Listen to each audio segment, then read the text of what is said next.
What was striking to me about the one in October of 24 is about a third of the Israeli Air Force was deployed, even more, a higher percentage of the Israeli Air Force was deployed last night and will be over the next couple of days. But in April of 24, sorry, in October of 24, about a third of the Israeli Air Force was deployed. And the Israelis I was speaking to said, look, we've taken out all of their, most, if not all of their S-300s, which are their air defense capabilities, their capacity to, kind of dominate the sky, if you will, from the ground in Iran. Israel had taken those out. Those are not easy to repair, and they're not easy to replenish.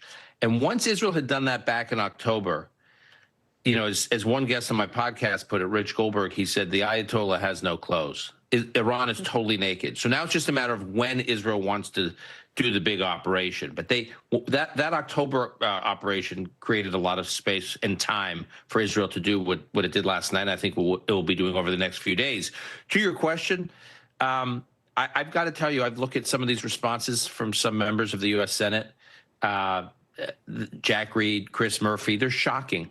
They're really shocking. Does anybody believe that Iran inching this close to a nuclear weapon, that would actually bring peace and stability to the world? That would bring, forget about to Israel.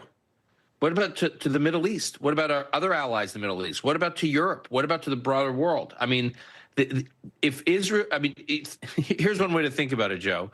Israel was criticized for taking out Nasrallah and Hezbollah, which was Iran's most important ally. Israel was pressured for years to reach some kind of peace deal with Assad's regime in Syria. All right. Israel was pressured for many years to give up the Golan Heights. Israel was, what I'm describing here right now is basically the proxy system that surrounded Israel.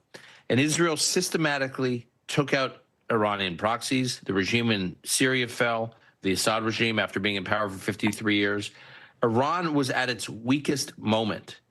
This is actually the most responsible and safest time to do what Israel's doing, partly because the whole system of Iran's has been being broken down over the last few months. And if you look at the people who've been criticizing what Israel's doing every step of the way, the pager attack, taking out Nasrallah, taking out Hezbollah's offensive capabilities, now taking out Iran, every step of the way, the critics that have been saying Israel's been making a mistake with this quote unquote escalation. Just imagine where we would be today if Israel had not been doing these things. And again, ask it also not just from Israel's perspective, but from the U.S. perspective. With that